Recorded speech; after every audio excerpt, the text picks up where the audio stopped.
Poland says it's putting some military units on a heightened state of alert after an explosion killed 2 people near the border with Ukraine. Unconfirmed reports say the blast may have been caused by a stray Russian missile. Poland's National Security Council has been holding an emergency session, and President Andrzej Duda has been talking to President Biden. NATO's Secretary-General Jens Stoltenberg said the alliance was monitoring the situation. Jeremy Bowen has this report. Working out exactly what happened is vital. The North Atlantic Treaty says an attack on one member is an attack on the whole alliance. It follows a day of missile attacks on Ukraine, one of the biggest since the war began. Most of Ukraine's major cities were hit. Attacking the infrastructure of a city is a common tactic in war, trying to pressure a government by making the lives of civilians hard. Ukraine's president said it wouldn't work. Ukraine says about 7 million households have been left without power by the biggest Russian attack on its energy system since the February invasion. Officials say Russia fired more than 90 missiles. Most were shot down, but 15 energy facilities were hit.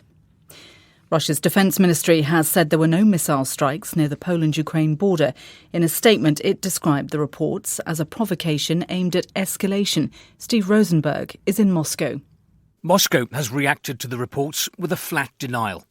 The statement went on to claim that no strikes using Russian weapons had been carried out on targets near the Ukrainian-Polish border. The Russian military described images from the scene of missile debris shown by Polish media as bearing no resemblance whatsoever to Russian weapons. The Hungarian Prime Minister Viktor Orbán has convened the country's Defence Council. A government spokesman said it followed developments in Poland, as well as a notification from Ukraine that oil supplies via the Druzhba pipeline would be suspended. The pipeline also carries oil to Slovakia and the Czech Republic. Officials in eastern Congo have appealed for calm as fighting between government troops and M23 rebels spreads towards the regional capital Goma.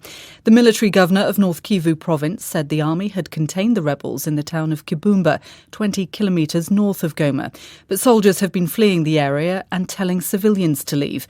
Journalist Alan Yoakani is at a refugee camp in the east of the DRC. Right now, I'm in the camp. This camp is called the Kanyaruchinya.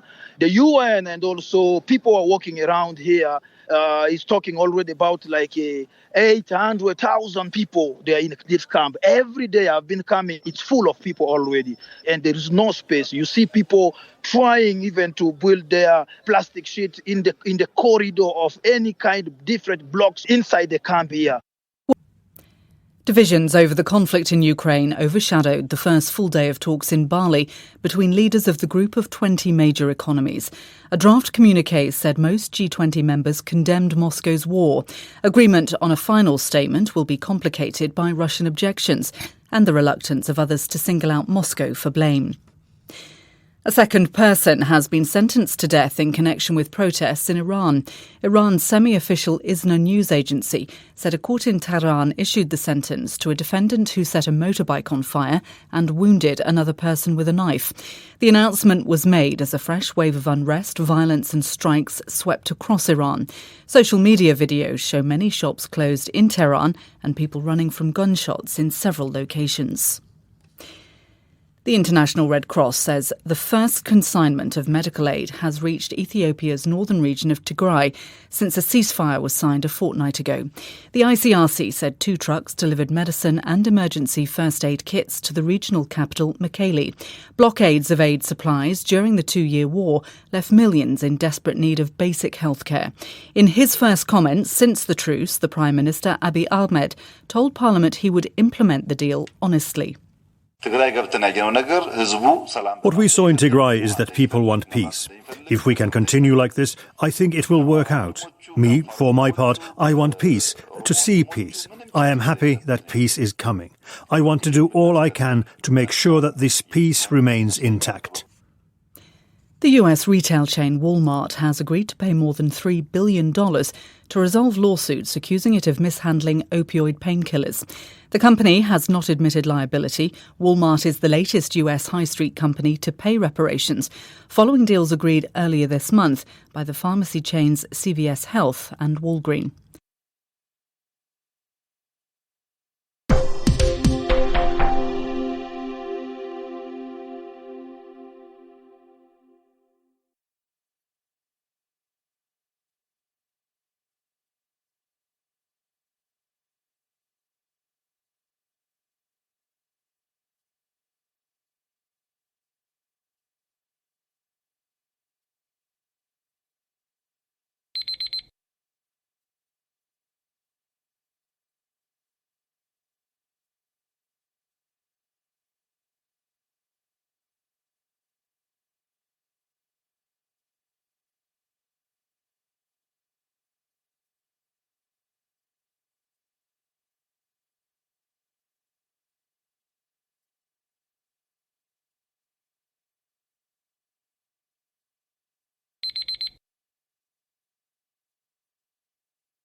Hi, thank you for watching. I hope the videos are useful for you. Please subscribe to my channel using the button below.